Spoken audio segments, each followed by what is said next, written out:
Hello everyone, this video is presented by Triacon Consulting. Today in this video we are going to learn the overview of RE framework in UiPath. So now let's see the get transaction data state. Here is the data retrieval mechanism necessary to complete a transaction in the process. Transactions are being defined as the repetitive part of the process. With each execution, transactions are numbered and the value is stored in the transaction number variable whose default value is 1. The other important variable is transaction item, that is a queue item, but its type can be changed if a different one is needed. So first of all, we check if a stop signal was sent from the orchestrator.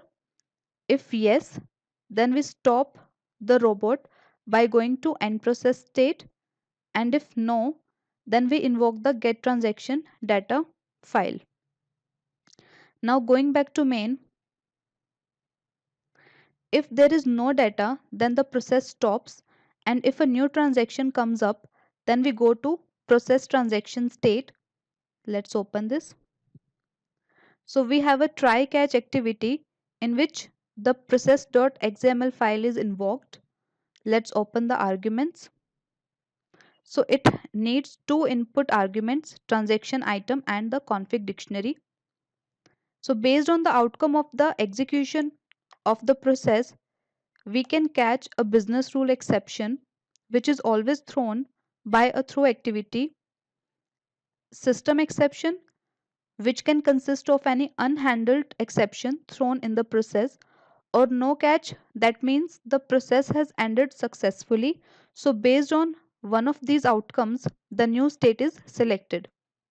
One more thing to discuss is this finally state, which is invoking another component, set transaction status. As transaction is completed, it's important to set its status with appropriate logging mechanism. Let's open this. So it is a very simple flowchart executing one of these three sequences. So if there is no exception, the success sequence is executed. Let's open this. In this, we set the transaction status to successful. To move on to the next transaction, we increment the transaction number, which is here. Let's open this. Increment the transaction number and set the current retry number to 0. Then if we have the business exception, let's open this. In this, set the status to failed, the error type to business and the reason to the exception message. Then log the message and move on to the next transaction. And if we get a system exception, let's open this.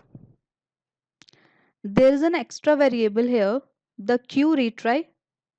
It is used to log a warning message if the queue item is being retried. If we use queue items, the flag is true, but if we want to change the type of the transaction item to something else, we need to remove the entire sequence. So we set the error status with the error type exception message as the reason. Next, what we have is the retry flowchart. Let's open this.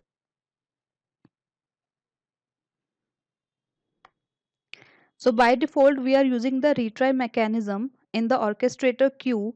So while the max retry number in the config file is 0, if the retry option is not enabled, after the first flow decision, the robot retry and the no branch is executed.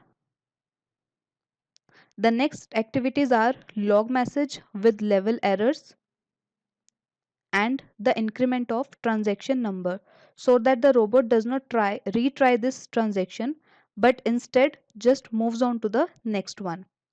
And if we do not use a queue, we can enable the retry mechanism simply by setting the max retry number in the config file to a value which is greater than 0. So in that case, the yes branch is executed and the robot check if the max try number has been reached. We don't want to retry a failed transaction forever. So if the current retry number reaches the maximum value, the robot logs a message and increment the transaction number here. So now let's close the retry current transaction. So in case of a system exception, we invoke another reusable file, that is take screenshot. To save the screenshot image at the time of the exception, the last step is to try to close all application, and if this fails, so we invoke, let me open this,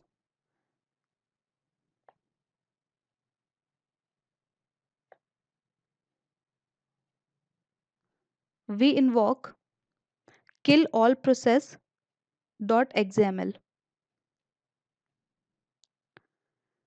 to make sure everything is closed. So that was the set transaction status. Now let's see the end process. Let's go to main, open the end process state. In that also it is trying to close all the applications, or if it fails, then kill all processes. So this concludes the UiPath RE framework. Thanks for watching.